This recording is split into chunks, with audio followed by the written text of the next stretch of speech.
지난 일주일 동안 교회를 주제로 하여 특별한 새벽기도회를 가졌습니다.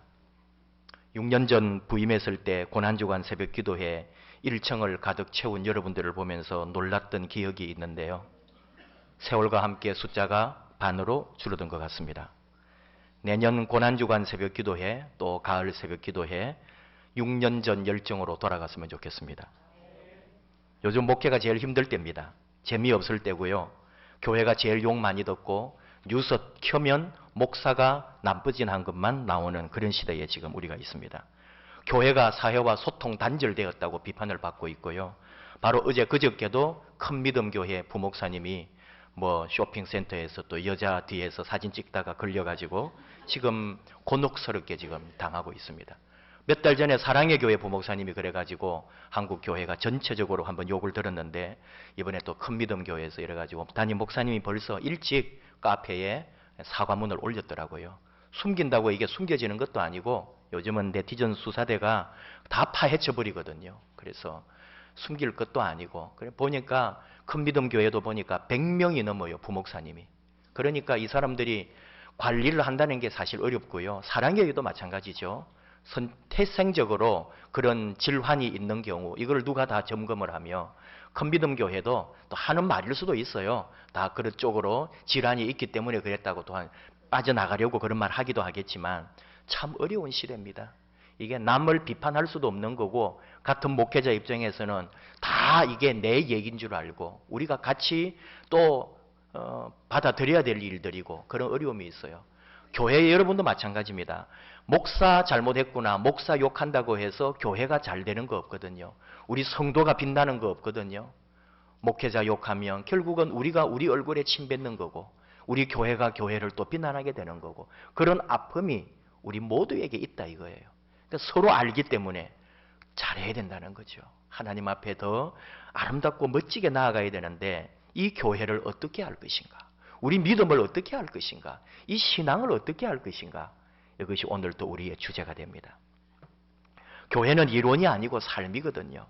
모이는 교회, 흩어지는 교회라는 말을 해요. 에클레시아, 막 글자를 설명해요. 에크는 바뀌고 칼레오는 불러내다. 이게 합해져 가지고 에클레시아가 됐는데 불러 모으다라는 의미가 있다. 이런 이론적인 말 아무리 많이 해도 소용없는 거죠. 그 말 알기도 전에 우리는 이미 교회 나왔고 교회 다니고 있으며 또 내 모든 삶이 교회를 중심으로 살아가고 있단 말이죠. 이것이 실제고 이것이 교회란 말이죠. 교회는 이론이 아니고 내 삶이더라 이거죠. 내 몸이 여기에 있고 내 삶이 여기에 맞춰져 가고 내 일주일의 하루가 또는 어떤 이는 매일 새벽마다 교회를 통하여 살아가고 있는 우리의 실제적 삶이 더 소중하다 이 말입니다. 근데 교회가 삶이라고 할 때 부딪히는 일도 있어요. 내가 살아가는 이 세상의 삶과 교회가 가르치거나 주장하는 내용이 충돌할 때가 있죠. 일반적으로 우리가 말할 때 자본주의 사회가 추구하는 이윤 극대화라고 하는 개념이 교회에서는 좀 또 다르게 적용됩니다. 사회는 물질적 이익을 목적으로 하지만 교회는 내면적인 풍성함을 강조하는 거죠. 근데 말은 좋잖아요. 내면적 풍성함. 그런데 이게 보이지가 않거든요. 겉으로 보이는 거는 좋은데 우리가 이 속에 보이지 않는 이게 아무리 교회가 알차고 믿음으로 성장하고 말씀으로 든든하고 영적으로 충만하다 해도 우리가 이게 보이지 않는 한 교회는 사실 참 약합니다. 언제 무너질지 모릅니다. 언제 넘어질지 모릅니다. 한 사람이 실수하면 그 교회 모두가 다 같이 욕을 듣고 한 사람 넘어지면 교회 전체가 다 넘어질 정도로 오늘 우리가 그런 상황에 있다는 거죠. 그러니까 여러분 우리 서로를 더 많이 격려해야 돼요. 더 많이 위로해야 돼요. 이 하나님의 말씀이라는 것은 무궁무진한 이야기가 담겨 있거든요. 오랜 역사 가운데 수많은 시간 가운데 많은 사람들과 많은 역사, 많은 사건들을 다 다루고 있기 때문에 설교라고 하는 것은 그것들을 하나하나 짚어내면은 전부 그게 다 우리 얘기란 말이죠. 나의 얘기란 말이죠. 아브라함이 남이 아니고 이삭이 남이 아니고 에스겔 선지자가 남이 아니라 바로 나의 얘기고 우리들 가운데 이야기란 말이죠. 그렇기 때문에 항상 말씀을 들을 때에 나에게 주는 말씀인 줄 알고 하나님 앞에 좀 더 가까이 그분에게 직접 말씀을 듣는다. 그런 믿음으로 우리가 나아가야 된다. 그런 얘기죠. 목회자는요 이래요. 이 말씀은 누구 집사님하고 연결되기 때문에 빼고 싶고, 또 이 말씀을 하면은 누군가가 상처받을 것 같아서 또 떼내고, 설교를 하다 보면요, 원고에서 이것 떼고 저것 떼고 다 떼가지고 결국은 그저 편안하고 보편적으로 적용되고 누구나 들어도 무난한 설교를 만들어서 선포를 한단 말이죠. 그거는 설교가 아닙니다. 이미 그건 그저 주민 위로회, 시민 특강이죠. 아침마당에 나와서 강의하는 거죠. 그러면 안 된다는 거죠. 교회가 뭐냐? 우리 서로 안단 말이에요. 실패와 약점과 우리의 장애가 문제되지 않는 곳이어야 합니다. 나의 허물이 아무에게도 걸림돌이 아니고 자연스럽게 받아들여지고 이해되는 곳이 교회여야 합니다. 이거 놓치면 안 되는 거죠. 다른 사람의 허물이 밝혀질 때 사실은 그때부터 이제 용서가 시작되는 거죠. 내가 죄인임을 인식할 때 거기에서 죄에서 깨어나올 수 있는 길이 열리는 거죠. 감추어 놓고 숨겨 놓고 덮어 놓는다고 되는 게 아니란 말이죠. 오늘 주신 말씀을 우리가 한번 또 들어가 보는 이유는 너무 잘 아는 말씀이고 반복하는 말씀이고 또 내 나름대로 이 말씀대로 산다고 생각하지만 다시 한 번 더 우리가 기억해야 하는 거죠. 뭐냐 하면은 정말 우리가 살고 있는 게 제대로 살고 있는 것인가, 이 질문을 다시 해야 된다는 거예요. 자, 오늘 말씀이 뭐냐? 우리 교회나 개인이 어떤 자세로 살 것인가, 이걸 다시 한번 정립하는 거예요. 마지막 때에 주님이 오셔가지고 우리를 바라보시고 심판하실 때에 어떤 가치관을 가지고 우리를 판단하시는가, 그 얘기하고 있거든요. 너무나 간단하게 제대로 가르쳐주고 있습니다. 자기가 잘하고 있다고 생각하는 사람이 있고 내가 제대로 살지 못하고 있다, 그렇게 생각하는 두 부류가 있다는 거예요. 그게 오늘 핵심이죠. 양과 염소를 구분하는 것처럼 우리를 분리를 할 텐데 두 부류로 나누는데 한쪽은 참 잘했다, 한쪽은 형편없다, 그렇게 된단 말이에요. 그런데 오늘 재밌는 게 예수님이 이제 칭찬을 막 해요. 내 아버지께 복받을 자들이여, 34절, 나와서 창세로부터 너희를 위하여 예비된 나라를 상속받으라. 그러면서 너희들이 이렇게 내게 해주었다. 내가 줄일 때 먹을 거 주고 목마를 때 마시게 하고 나그네 됐을 때 영접해주고 옷 벗었을 때 옷을 입혀주고 병 들었을 때 돌보아주고 옥에 갇혔을 때 찾아와 주었다. 자, 이렇게 살라는 거예요. 예수님이 우리에게 칭찬하는 게 이런 거예요. 너희가 이렇게 살면 우리도 마지막에 그렇게 사랑받고 칭찬 들을 거예요. 그런데 문제가 뭐예요? 오늘 이 사람들이 자기들은 그렇게 하지 않았다는 거죠. 예수님은 너희가 이렇게 해주었기 때문에 칭찬을 해주는데 이 사람들은 우리는 그렇게 한 적이 없는데요 하고 있더란 말이죠. 예수님 말씀 그대로 우리는요, 사실 예수님 말씀 그대로 살아야 되는 거죠. 마태복음 10장 42절 주님 말씀했습니다. 누구든지 제자의 이름으로 이 작은 자 중 하나에게 냉수 한 그릇이라도 주는 자는 내가 진실로 너희에게 이르노니 그 사람이 결단코 상을 잃지 않으리라 말씀하셨죠. 야고보 사도를 통해서도 말씀해요. 야고보서 1장 27절, 하나님 아버지 앞에서 정결하고 더러움이 없는 경건은 고아와 과부를 그 환난 중에 돌보고 자기를 지켜 세속에 물들지 아니하는 그것이니라. 또 신앙의 태도에 대하여 이사야 선지자가 이미 말씀했어요. 하나님이 이사야 선지자 통해서 말하기를, 이사야 58장 6절 7절, 내가 기뻐하는 금식은 흉악의 결박을 풀어주며 멍에의 줄을 끌어주며 압제당하는 자를 자유하게 하며 모든 멍에를 꺾는 것이 아니겠느냐. 또 줄인 자에게 네 양식을 나누어 주며 유리하는 빈민을 집에 들이며 헐벗은 자를 보면 입히며. 이사야 선지자도 그 옛날에 이미 우리에게 이런 하나님의 진리를 가르쳐 주셨다 이거죠. 우리가 어떻게 살아야 하는지. 예수님도 그렇게 말씀하시는 거죠. 지금 이 예수님이 복을 주고 또 좋은 곳으로 인도하는 사람들이 그렇게 살았다는 거예요. 근데 그 사람들은 그렇게 하지 않았다는 거죠. 언제 우리가 나그네 되실 때 영접하고 헐벗었을 때 옷 입히고 어느 때 병들었을 때 옥에 갇혔을 때 찾아가서 배웠습니까? 이게 이제 오늘 우리가 잡아야 될 핵심이에요. 여러분, 우리는요 그냥 살 뿐이에요. 여러분 특별히 사시나요? 오늘은 뭐 대단한 일 오늘 해야 하리라 아침부터 일어나가지고 대단한 결심을 하고 결단을 해가지고 목표를 세워가지고 우리가 살아갑니까? 대체로 그렇지 않습니다. 그냥 아침에 일어났어요. 밥 먹었어요. 출근하는 사람 출근하고, 집안일 하는 사람 집안일 하고, 학교 가는 사람 학교 가고, 일하는 사람 일하고, 사람 만나고, 하루 종일 내게 주어진 시간들 보내고, 그리고 저녁 때 되어서 또 뭐 밥 먹고, 가족들 만나고, 자고, 그리고 내일 또 반복됩니다, 하루가. 뭐 사실은 특별한 거 없어요. 근데 이 사람들이 지금 그랬거든요. 그렇게 살았어요, 그냥. 근데 예수님이 막 칭찬을 막 해주시네요. 부끄러워요, 도리어. 언제 우리가 이렇게 했습니까? 이게 뭘까요? 예수님 말씀하시잖아요. 너희가 여기 내 형제 중에 지극히 작은 자 하나에게 한 것이 곧 내게 한 것이니라. 야, 이 귀한 말씀인데 이게 사실은 우리한테 깊이 와닿지 않는다는 거죠. 사실은 우리는 작은 자 하나에게도 한 게 없거든요. 오늘 하루 사는 걸 생각해 봐요. 뭐 특별히 작은 자 하나에게 내가 뭘 베풀었나요? 했나요? 근데 문제는 뭐냐?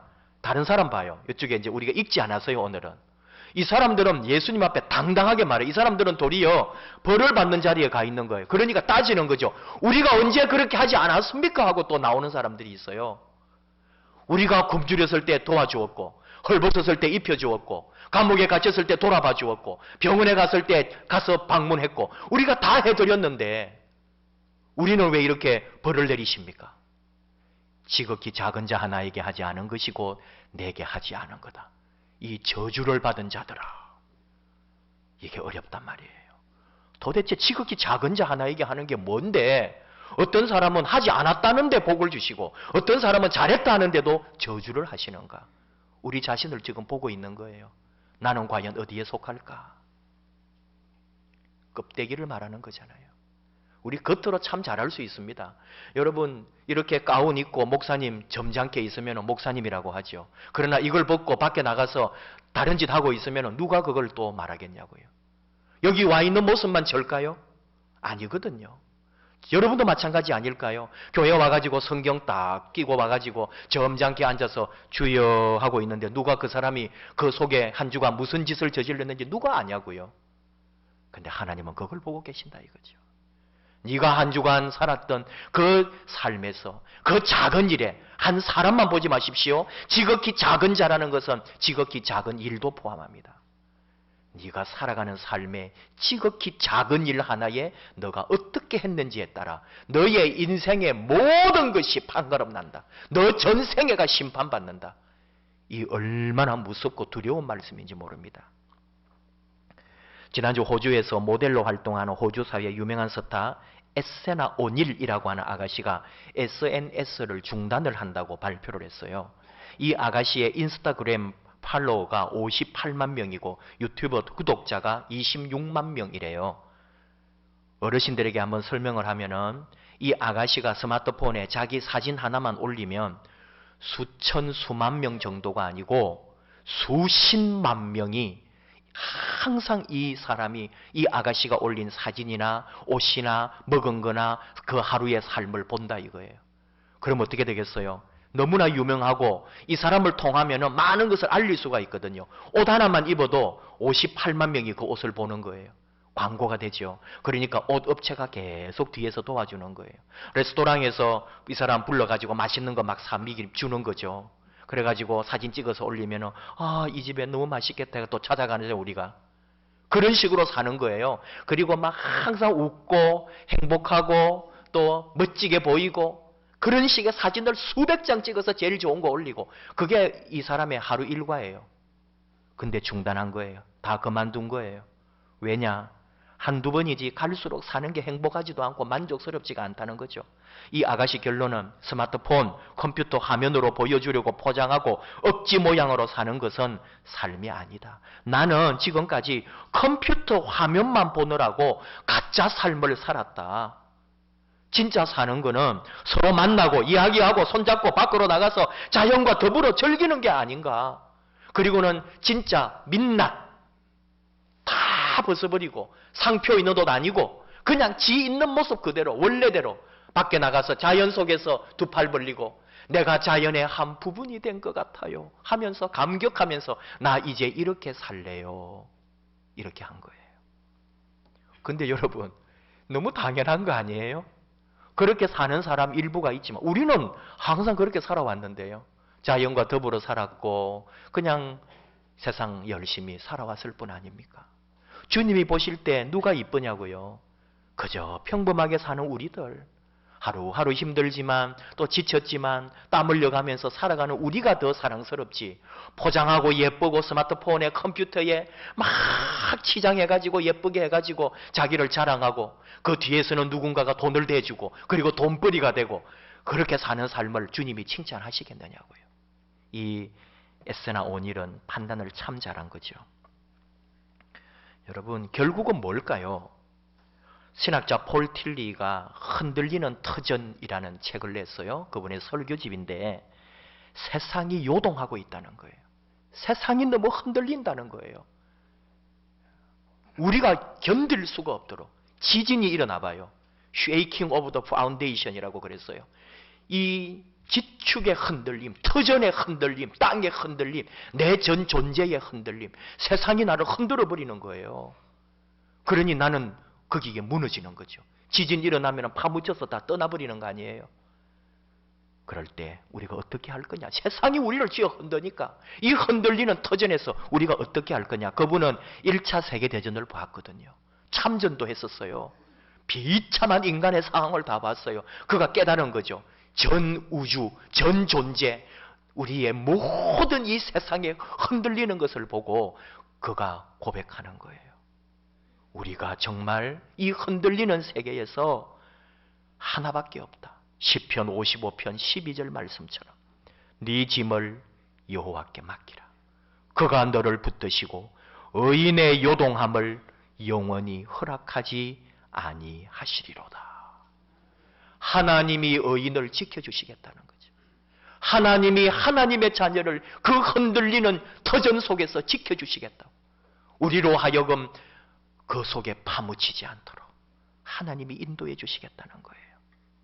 여러분, 지금 교회를 비난하고 교회를 욕하는 이 세상을 볼 때에 우리는 딱 하나만 생각하면 돼요. 저 사람들은 우리를 욕하고 저주하고 판단하고 비판하는 게 아니다. 저분들 덕분에 우리가 바로 설 수 있다. 이 교훈만 받으면 돼요. 교회가 이렇게 욕을 한 번씩 들어야 된다는 게 욕을 듣지 않고 지금 성장으로만 30년 달려온 우리 한국 교회가 지금 이 모양이다 이거죠. 아무도 말하지 않았어요. 근데 보니까 타락할 대로 타락해서 더 이상은 빛이 하나도 없는 거예요. 하나님이 세상을 도구로 삼아 이 교회를 향하여 지금 말씀합니다. 목회자들이 잘못하는 경우도 있고 교회 우리 성도님들이 또는 교회 그 자체가 잘못하는 경우도 많이 있는데 결국은 뭐냐? 이 세상은 그래도 교회가 잘 되기를 바라고요. 교회가 그래도 소망이 되기를 바라고 교회가 이 세상에 빛이 되기를 바라는데 우리가 이 세상이 바라고 있는 대로 못 해주는 거예요. 그 세상이 답답해가지고 교회를 향하여 욕하잖아요. 여러분 그 마음을 아십니까? 교회는 그러면 안 된다고, 목사님은 그러면 안 된다고, 그리스도인은 그러면 안 된다고 세상이 우리를 향하여 지금 채찍을 휘두를 때에 우리가 그 말을 달게 듣고 받아야 된단 말이에요. 오죽하면은 세상이 우리를 보고 걱정을 해주겠느냐 그런 말을 하잖아요. 저는 오늘 이 말씀들 가운데 하나를 잡았습니다. 지극히 작은 자가 뭘까? 오랜 시간 묵상을 하고 생각을 해보는데 바로 오늘 그 제목 그대로 이거는 특별히 내가 무슨 일을 한다는 게 아니에요. 무슨 사람을 도와줬다는 말이 아닙니다. 나의 기본적인 영적인 태도를 말하는 거죠. 나의 인격적 삶의 자세를 말하는 거죠. 그게 무엇이냐? 하나님 앞에서의 거룩한 떨림이다. 하나님 앞에서 우리가 이 떨림을 회복하지 않으면 우리가 이 세상에서 아무리 좋은 우리의 행동, 행위가 나온다 해도 내 안에 본질적으로 하나님 앞에서의 거룩한 떨림이 없으면 우리 하나님 마지막에 우리를 칭찬하지 않으세요. 우리 외형적으로는 잘할 수 있거든요. 여러분 우리 다 나름대로 하고 있는 거예요. 교회 다니고 헌금하고 어디 매월 기부하고 또 불우이웃도 돕고 어디 뭐 섬긴다, 나눈다, 모금하면은 열심히 참여도 하고 내 물질과 돈을 내놓는다는 것도 귀하고요. 여러분 나름대로 봉사도 하고 섬김도 있고요. 나름대로 다 그렇게 산다고요. 근데 하나님은 그 외형적인 걸 보고 있지 않더라 이거예요. 나중에 우리는 따질 거예요. 우리 하지 않았습니까? 그래도 내 힘든 중에 내 어려운 살림살이에서도 그래도 할 만큼 했습니다라고 말할 때 주님은 우리를 그렇게 보시지 않더라 이거예요. 우리는 그게 하는 건 줄 알았는데 주님은 오늘 우리에게 말씀하는 거죠. 지극히 작은 자. 네가 모르고 있는 그거예요. 우리가 미처 깨닫지 못했던 그것. 하나님 앞에 거룩한 떨림으로 다시 서야 합니다. 세상이 우리를 흔든다고 해서 흔들리는 게 아니라 하나님 앞에서 우리가 떨어야 된다는 거죠. 역대상 16장 30절 온 땅이여 그 앞에서 떨지어다. 하나님 앞에 두려워할 줄 알아야 되는데 이 하나님 앞에서의 두려움과 떨림을 상실했기 때문에 우리가 아무리 선한 일을 한다고 해도 그것은 나의 행위일 뿐이고 나의 선한 것일 뿐이지 주님의 마음이 아니더라 이거예요. 우리는 떨어야 돼요. 정말 하나님 앞에서 다시 이 거룩한 떨림을 회복해야 합니다. 다 부족하잖아요. 다 우리 그저 그런 존재인 줄 알아요. 신경림 시인이 아버지의 그늘이라는 시를 남겼습니다. 툭 하면 아버지는 오밤중에 취해서 널브러진 색시를 업고 들어왔다. 어머니는 입을 꾹 다문 채 술국을 끓이고 할머니는 집안이 망했다고 종주먹질을 해댔지만 며칠이고 집에서 빠져나가지 않는 값싼 향수내가 나는 싫었다. 아버지는 종종 장바닥에서 품삯을 못 받은 광부들한테 멱살을 잡히기도 하고 그들과 어울려 핫바지 춤을 추기도 했다. 빚 받으러 와 사랑방에 죽치고 앉아 내게 술과 담배 심부름을 시키는 화약 장수도 있었다. 아버지를 증오하면서 나는 자랐다. 아버지가 하는 일은 결코 하지 않겠노라고 이것이 내 평생의 좌우명이 되었다. 나는 빚을 질 일을 하지 않았다. 취한 색시를 업고 다니지 않았고 노름으로 밤을 지새우지 않았다. 아버지는 이런 아들이 오히려 장하다 했고 나는 기고만장했다.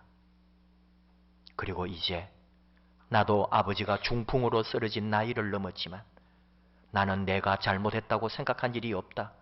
일생을 아들의 반면교사로 산 아버지를 가엾다고 생각한 일도 없다. 그래서 나는 늘 당당하고 떳떳했는데 문득 거울을 보다가 놀란다. 나는 간 곳이 없고 나약하고 소심해진 아버지만이 있었어.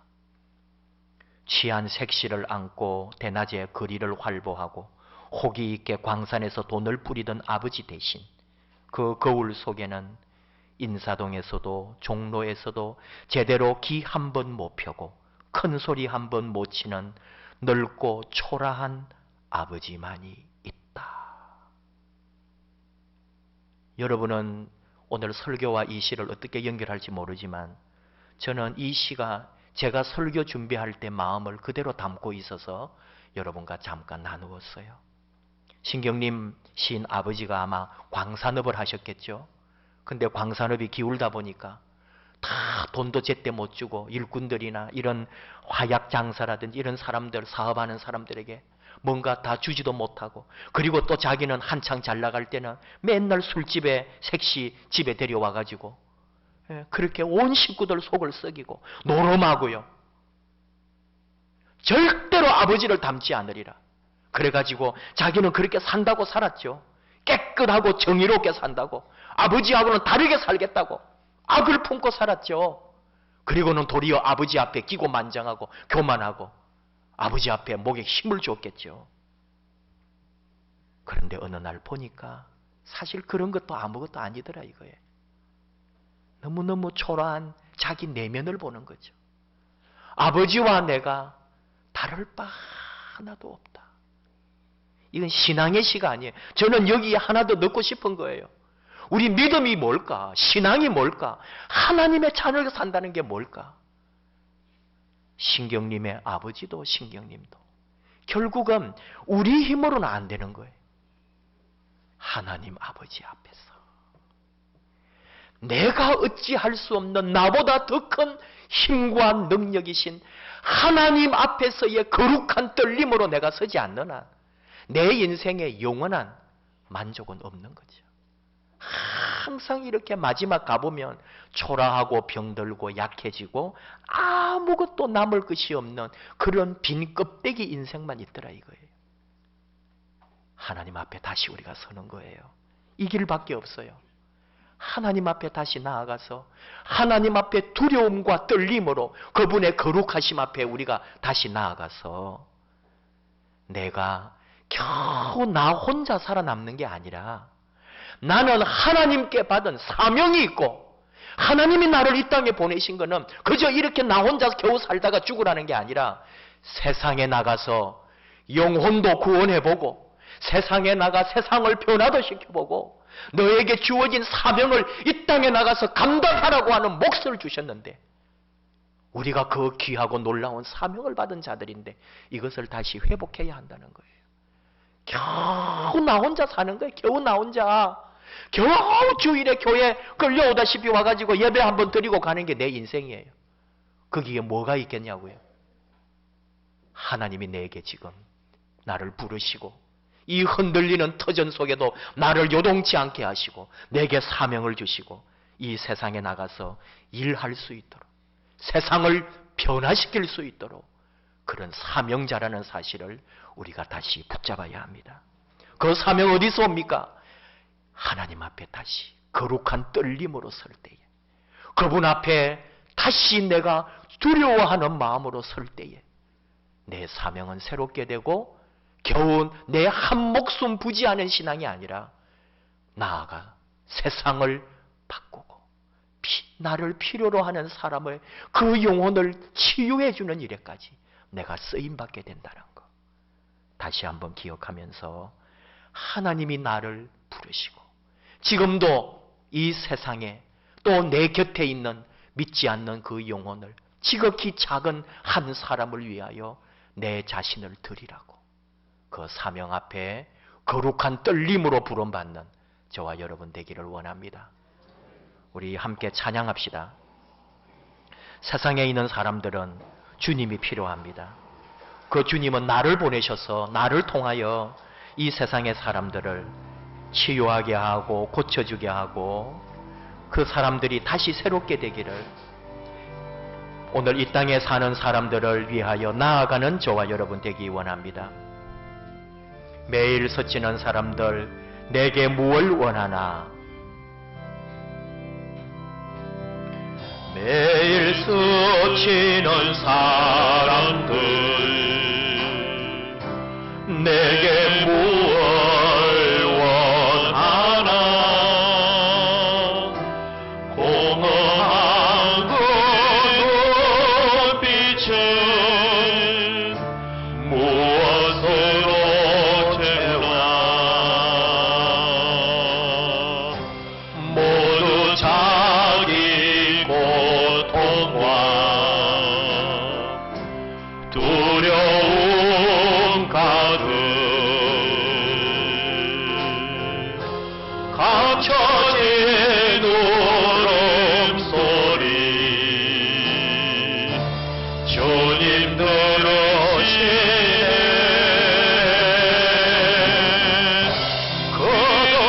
그들은 모두 주가 필요해 깨지고 상한 마음 주가 여시네 그들은 모두 주가 필요해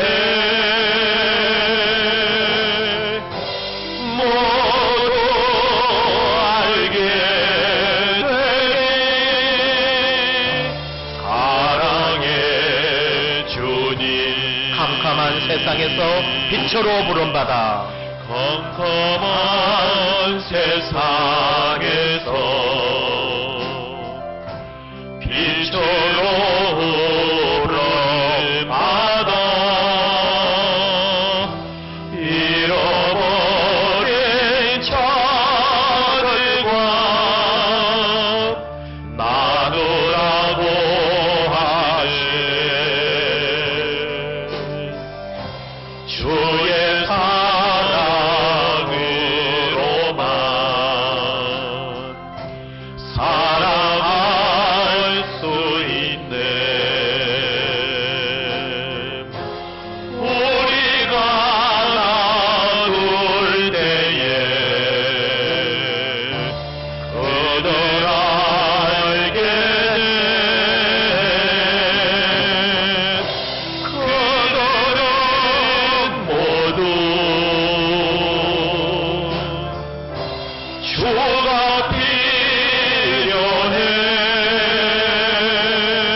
할렐루야. 한 번만 더 합니다. 그들은 모두 주가 필요해. 모두 알게 되리 사랑의 주님. 제가 기도합니다. 하나님 아버지, 감사합니다.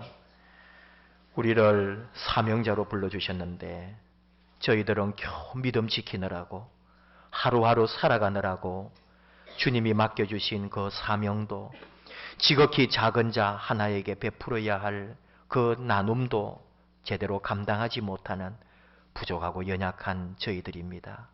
하나님, 그러나 하나님 주신 사명을 새롭게 하며 다시 한번 아버지 앞에 부름받고 그 아버지의 사명을 붙들고 살기 원합니다. 우리에게 거룩한 떨림을 주시옵소서. 하나님 앞에 나아올 때 두려움으로 나아와서 그 떨림 앞에 그리하여 하나님 앞에 충성을 다하는 하나님의 종들로 저희를 다시 회복하여 주시옵소서. 그리할 때 우리가 복음이 되고 우리가 빛이 되고 소금이 되어서 우리를 통하여 누군가가 주의 말씀을 듣게 되고 우리를 통하여 누군가가 예수님을 영접하게 되고 우리를 통하여 누군가가 주님 교회로 인도함을 받을 수 있도록 하나님, 우리를 아름다운 주의 도구로 써주시옵소서. 아직도 세상은 교회를 향하여 기대가 있고 아직도 믿는 사람들은 더 잘해야 한다고 그렇게 우리를 향하여 기대하고 있습니다. 아버지, 우리가 아버지 은혜 아래 말씀 안에 아버지의 부르심 앞에 다시 서서 우리의 사명 감당함으로 이 세상을 아버지의 아름답고 거룩한 나라로 인도할 수 있도록 믿지 않는 영혼을 구할 수 있도록 하나님, 우리를 다시 그 아버지의 그 큰 사명의 능력자로 우리를 세워주시옵소서. 감사드리며 예수님 이름으로 기도하옵나이다. 아멘.